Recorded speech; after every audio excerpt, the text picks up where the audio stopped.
금리 인하 때 연끌 대출해서 집 사는 거에 대해서 어떻게 생각하시나요? 금리 인하가 중요한 게 아니에요. 가격이 얼마인가가 중요한 거지.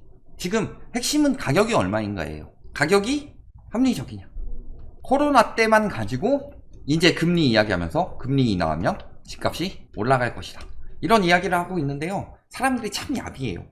사람들이 참 야비한 게 뭐냐면은 딱 유리한 지표만 갖다 쓰고 있어요. 그 전에 혹시 그거 기억나세요? 이런 기사가 있었습니다. 금리 인상 때 집값 올랐다. 이런 이야기가 있었어요. 알기 쉬운 경제. 그러면서 과거 금리 인상기에 집값이 올랐다. 그러면서 그때 이야기한 게 뭐예요? 오히려 금리 인하 때 집값이 떨어졌다. 보시면요. 글로벌 금융위기 터지고 금리 많이 내렸죠. 그래서 계속 내렸는데 요때까지 집값이 계속 떨어졌습니다. 그럼 금리 떨어지면 집값 떨어지는 거 아니에요? 금리가 내려갈 때 집값이 올라갈 때도 있고 집값이 떨어질 때도 있어요. 금리가 집값을 좌지우지하는 유일한 요소가 아니다. 그래서 집값을 좌지우지하는 요소 중에서요. 가장 핵심적으로 봐야 될 건요. 현재 집값이에요. 현재 집값이 소득 대비로 어느 정도의 거품이 있느냐. 요걸 봐야 되는 거고, 그 다음에 두 번째로 봐야 될 것이 대출 규제.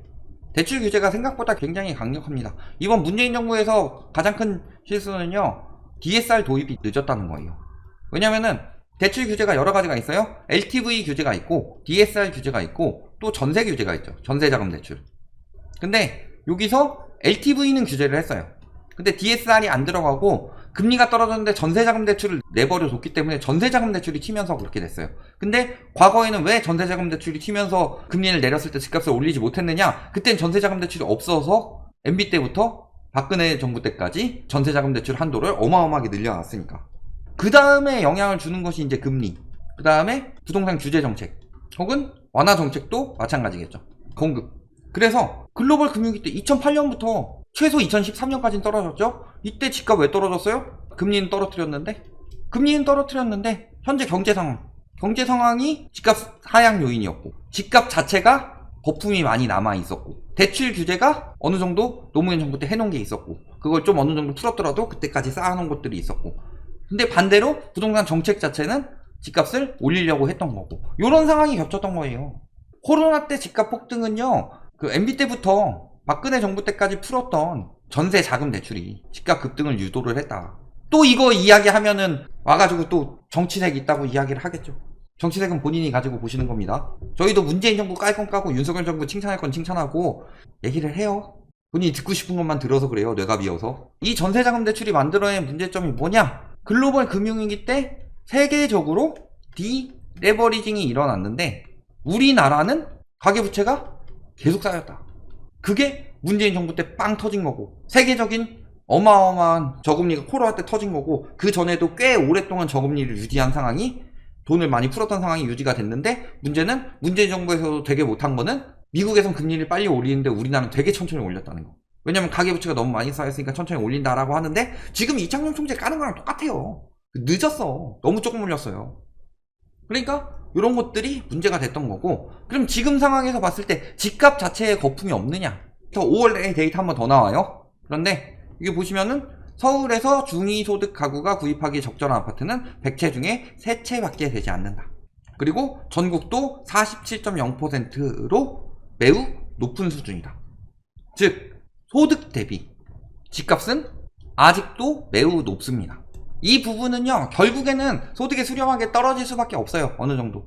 그래서 뭐 중간에 이런 형국이 일어나더라도 결국에는 소득이 수렴하는 수준까지 떨어지는데, 요럴 때 중간에 반등한다고 요 가격에서 사면은 호구되는 거죠. 그러니까 금리 인하 때가 언제 오느냐. 근데 만약 이 금리 인하가 내년에 온다. 그러면은 사는 게 아니죠. 근데 내년에 왔는데 사도 될 것 같아.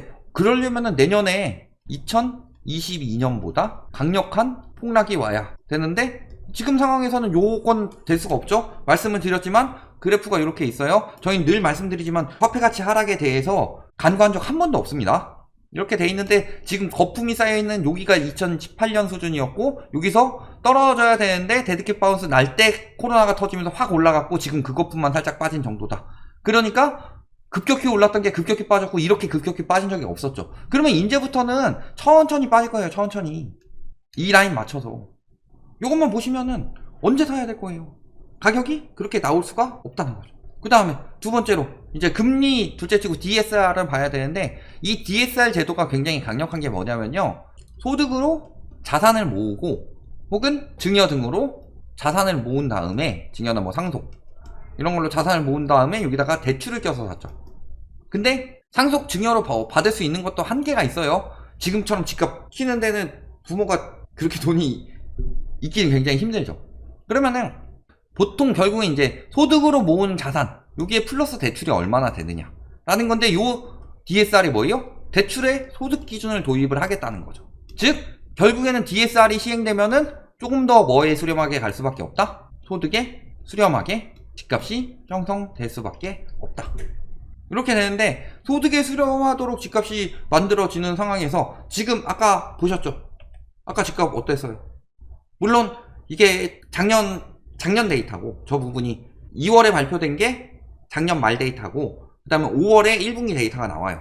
5월 아직 안 나왔어요. 그러니까 5월 지나야 나오는 건데, 데이터 나오면 바로 할 겁니다. 근데 그 데이터를 보셨을 때 100채 중 3채밖에 못 사고 이게 역대 최저예요. 글로벌 금융위기 때도 그래도 한 자릿수까지는 안 떨어졌어요. 근데 대출은 좀 더 소득에 수렴하게 내줘요. 그러면 지금 집값 거품이 얼마나 유지가 될 수 있겠느냐. DSR에 걸리는데 정책 대출로 푼 거예요. DSR 지금 주담대 차주의 DSR이 60%가 넘는다고 그랬어요. 60%대 나오는데 코로나 때 집값 거품이 굉장히 심했죠. 집값이 세니까 대출을 많이 받는 거고, 그 당시에 금리가 굉장히 낮았음에도 불구하고 DSR이 50%가 넘어갔어요.